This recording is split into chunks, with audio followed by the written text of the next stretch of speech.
And for more on these talks in Istanbul, we can bring in a Ukrainian perspective, Francis Farrell, a journalist with the Kyiv Independent.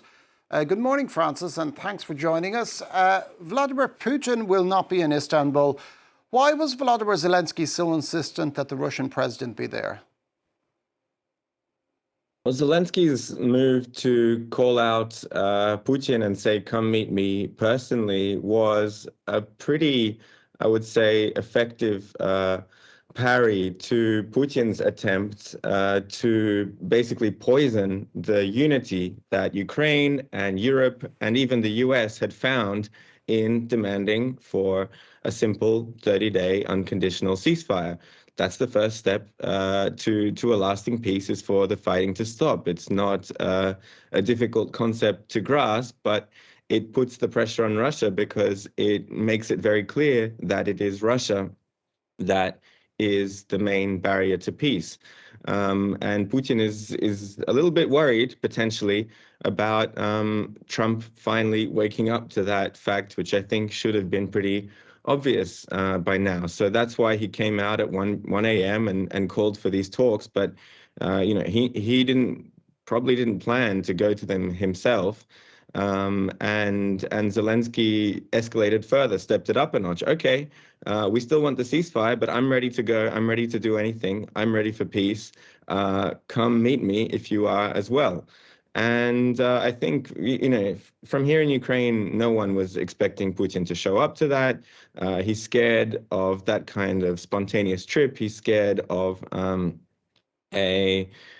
some kind of confrontation with Zelensky in person.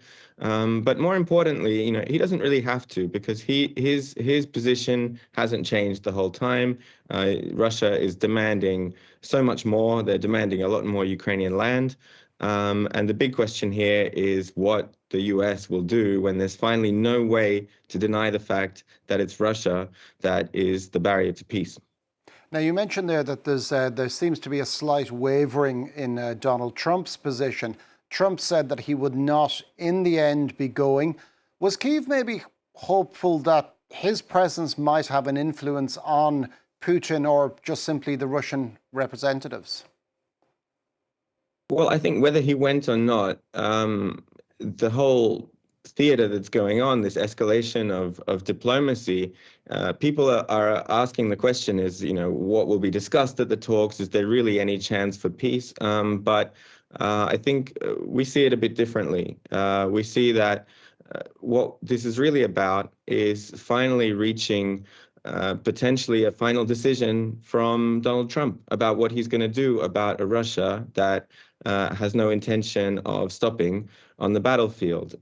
Is he going to finally turn and see that if he wants quick peace, he'll need to put some kind of hard pressure on Russia in the forms of sanctions, of controls on oil price, of extra aid to Ukraine? Or will he do what he said he might do a few times already, and what Vance also said, which is if it's not working out, despite their best efforts, they will step back and disengage. And that's, of course, what Russia wants. When Washington says the ball is in Russia's court now, that's not really true. The ball has been in Washington's court for a long time, actually, because it's been very clear that Ukraine is ready to stop the fighting, but Russia isn't. But what is America going to do about it? Now, in the absence of both Putin and Trump, what is Ukraine expecting from these talks today? I think there's not much to be expected. I think from here we're pretty skeptical about it. There could be a hope that there could be some potential agreement made about the return of prisoners of war, about the return of other civilians detained by Russia. But Zelensky was very right in saying that Medinsky leading this delegation has absolutely no no ability, no agency to make his own decisions. And he's just coming in with the Russian line, which is that we still want all of these 4 regions as an absolute minimum of Ukraine. And otherwise, we need to address the root causes of the conflict. This is a phrase they keep using, which they talk about denazification and demilitarization, but in reality is just the existence of a strong, free, independent Ukraine in the first place. Now, Ukraine has repeatedly said that Moscow is not sincere about its offers of a ceasefire, and events have shown them to be right about this. What would it take for Volodymyr Zelensky's government to trust a Russian commitment to a ceasefire?